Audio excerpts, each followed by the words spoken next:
he talks about how he was over, I don't know how many Satanists, call them churches. He was like the bishop. You gotta be kidding me. What was in her heart? You don't know what sin she'd committed. You don't know how much unbelief was there. You don't know whether she hated her husband. I don't think so. Why would anybody spend so much time ranting and raving about something that they don't believe in? Really? Welcome to Skeptics Brew Pub with Brother Brewer. And welcome to episode 22 of Skeptics Brew Pub. I'm Brother Brewer, and tonight I am actually sitting in with Scott Smith from the Recovering from Religion podcast. How you doing tonight, Scott? I'm doing great, Brother Brewer. How are you doing? I'm doing very well tonight, actually. Enjoying some unseasonably warm weather for an October evening. Yeah, tell me about it. I'm in San Antonio and got up to, I think, 89 today. It does not feel like fall. No, I know. I want to say it hit about 83 today. The coolest it's been this month so far is probably the low 70s. So, wow, yeah. Yeah, that's really unusual for us up here in Walmart Mecca. Gotcha, yeah. So, Scott, why don't you go ahead and tell the listeners a little bit about yourself, who you are, what you do for Recovering from Religion? Okay, I got involved with Recovering from Religion September 2015, just over a year ago, and I started with I was a hotline agent with the Recovering from Religion Hotline project. And let's see, I've since moved into a supervisor's position and a mentor position, and over the spring, we started a podcast called Recovering from Religion, which talks about all the things surrounding the issues of recovering from religion. And like I said, we've been doing that since the spring, along with my co-host and fellow hotline agent, Emily Karp. And at the time, we knew nothing about podcasting at all. And now we know very little about podcasting at all. It wouldn't take me very long to tell you everything I know about podcasting, but it's a lot of fun, and it's a great way to spread the word about a great resource. Yeah, I've actually followed your or at least the Recovering from Religion a little bit since I was first introduced to it through Daryl Ray and some of the books that he's written. Now, what did you do before you did Recovering from Religion? Well, I retired from the Army 7 years ago. And my last duty station was here in San Antonio, and we liked it here so much we just stayed. And I obtained a degree in psychology back in 1987, and I remember doing a term paper on a typewriter. Didn't have computers back then, and my minor was in social work, and I wanted to be a social worker. And I remember going out on my internship for social work, and we accused this guy of child abuse. And he reached down underneath his couch and he started swinging a pipe at us. So we abruptly left, and I remember thinking, I've got to do something safer than this. So I joined the Army.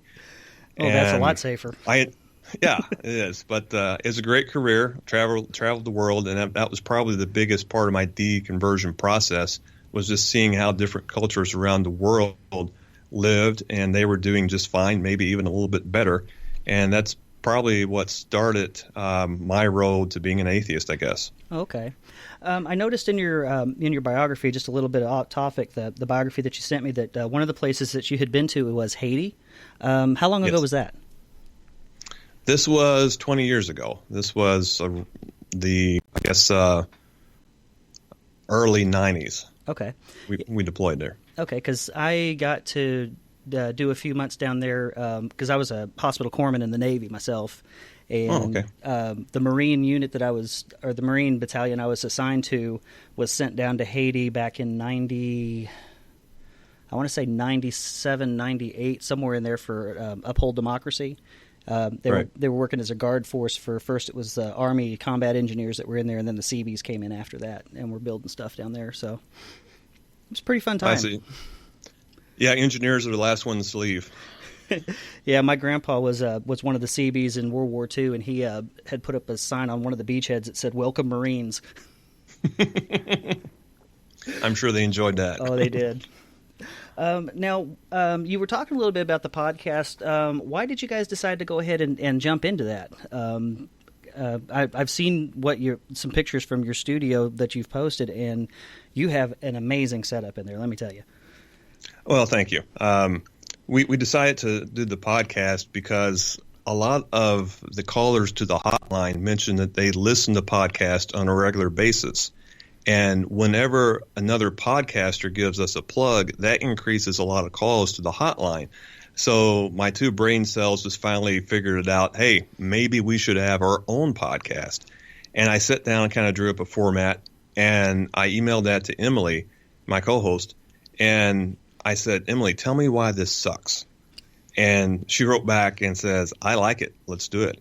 And, like I said, she's been my co-host, and we've been talking on the phone almost every day since then.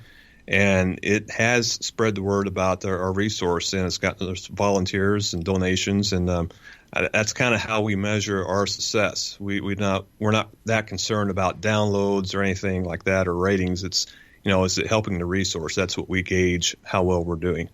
Okay, and I probably will ask you a few times to repeat it, but what is the number for the hotline? The number is 1-844-I-DOUBT-IT. Okay. And the hours of operation, I might as well cover that too, is, you know what, I'm going to bring that up just to make sure I get the information right. We actually have a chat line that's open on weekends, Saturdays and Sundays, from 8 a.m.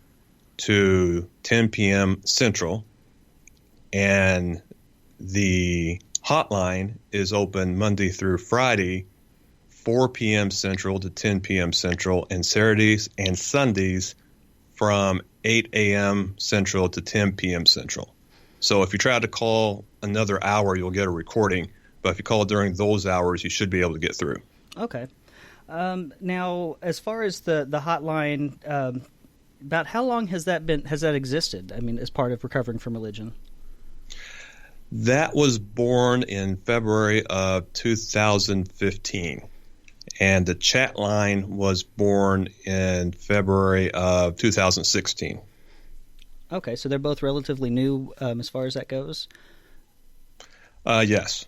Okay. But let's see, the hotline and chat line combined has handled roughly 1,400 calls during that time. Oh, wow. And without getting into a whole lot of the confidentiality and privacy issues, at least from your side of it, why do you think that Recovering from Religion, the hotline, is so important for people?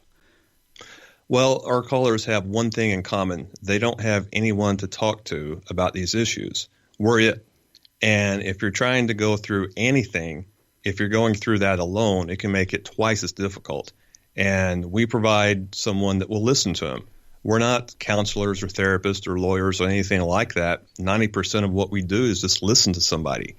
And that's kind of easy, really. You will go through training and everything, but 90% of what we do is listen. And I've had more than a couple of calls where they jump right into the issue. They talk pretty much nonstop for 20 or 25 minutes. The only thing I say is, I see. Interesting. Okay. And after they're done talking, they'll say something like, wow, you know what? I feel a lot better. Thank you. And it's like, you're welcome. Anytime. And it just goes to show you, sometimes we just need another human being to listen to us. Not all the calls are like that, obviously, but some are. Yeah, and I think I can definitely relate to that because I went through my quote-unquote deconversion.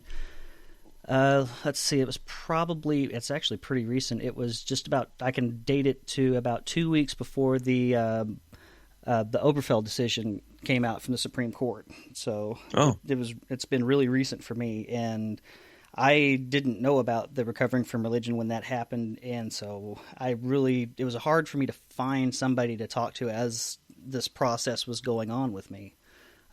So I think that's a pretty important resource for anybody else that might be out there that's going through the same kind of a thing.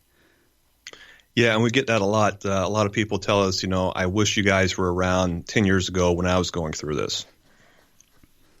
Yeah, about how many calls do you think, or in chats do you think go through the hotline and through the chat room on say, like a weekly basis?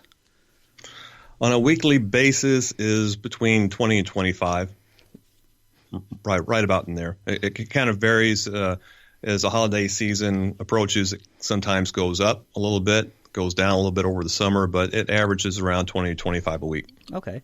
And how would somebody be able to volunteer to maybe sit in on a chat room or to volunteer to work the hotline? All you have to do is go to recoveringfromreligion.org and click on the volunteer button and fill out the application and submit that. After that, we'll contact you and set up a phone interview, which takes about 10 minutes, maybe 15. And if you're what we're looking for, then we'll email you the policy manual. You'll get familiar with that. And after that, you go through 2 online training sessions. Each takes about 3 hours apiece. And once you complete that, you'll do a series of practice calls with a mentor, and you'll just demonstrate that you remember what you've learned and you know how to handle certain calls. After that, if you feel comfortable, then you can go solo. If you're still not comfortable, you can do as many practice calls as you want. After you do all this training, then all we're asking for is 4 one-hour shifts per month. That's the minimum. A lot of our agents do a whole lot more than that because it's very rewarding to help these people out. But that's all we're asking for a minimum of 4 one-hour shifts. And the chat line training is roughly the same thing as the hotline training. It's just teaching additional software keystrokes to handle the chat option of that. Okay. Because I know that's really important with the holidays coming up, because there's some folks that have probably come out that their families aren't exactly on speaking terms with them, so it can get kind of lonely when you're by yourself and such. Now, you also, Recovering from Religion has some other things that they're doing as well, like I think the Secular Therapy Project. Can you tell the listeners a little bit about that? Sure. If you're not religious and you need therapy and you go to a therapist that tells you to pray or read the Bible, it's probably not going to work out very well for you. It's probably a waste of time and money, and you're not getting the therapy that you really need. So we set up the Secular Therapist Project, and right now we have 280 therapists that only use evidence-based therapy. So you can go to recoveringfromreligion.org, click on the Secular Therapist Project, and go through the steps to find a secular therapist. Now, a lot of people will say something like, I am way too rural, or this place is too conservative. There's no therapist like that around here. Well, they might be right, but there's quite a few of these therapists that will do remote therapy over Skype or whatever platform you want to use. So really, there's no excuse to get the therapy that you need. And to date, we've linked up over 9,000 clients with secular therapists. So that's about 9,000 people that maybe would not get the therapy that they really needed, but they got it through the Secular Therapy Project. Okay. Now, you said that there was the Skype calls and such. Is it really hard to navigate trying to find a therapist on the website? Or is there anything that someone who's maybe looking for a therapist would need to know before they try to go looking for one on the site?